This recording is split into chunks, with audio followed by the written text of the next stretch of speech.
I've been shot, I've been stabbed. I've had a lot of injuries in my life. So on top of the abuse from my mom. Freshman year of high school, I was 5 foot tall and 98 pounds.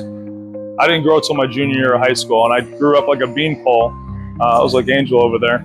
I was 6'1", 170. So like my son, there's still hope for you out there. Don't get down if you're a freshman in high school. See, there's still hope. Mom would abuse me 2 to 3 times a week, and it was always just in case you did something wrong. So in my mind, I was always like, well, who cares if I do something wrong? I'm getting beat for it anyway, so I'm just going to do whatever I got to do.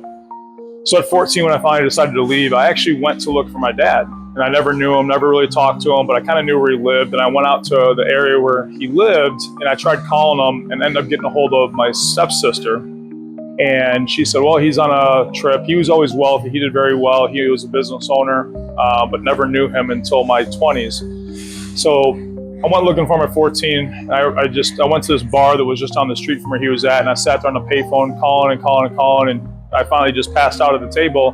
Well, the bar owner comes out and he's like, hey, what's your story? Or he asked me, he's like, you hungry? I said, yeah. It was a pizza place, bars. And he said, come on back, I'll make you a pizza. So he made me a pizza, and we talked for probably about an hour. I told him what happened, and he said, well, look, you doing construction? I said, yeah. He's like, I have 3 apartments above the bar. He's like, if you work on one and work here on Friday and Saturday night making pizza, I'll let you live in one until you figure out what you're gonna do. So that's how it got started. And then about 6 months later, he sold the bar, and I ended up finding an apartment just outside of Chicago. And I called the guy and I said, hey, I travel all the time, but my son's gonna come in and give you the check. He'll grab the paperwork from you and sign it. So just give him the paperwork and he'll get it back to you. So I was the son.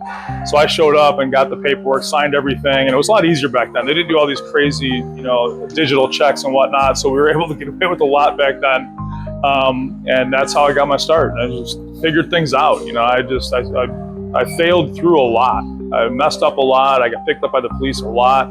But I always kind of bit my tongue. So they'd hold me for 24 hours, let me go, put me back on the street. I'd go back out, do what I had to do, and I just kept doing the same stuff over and over again.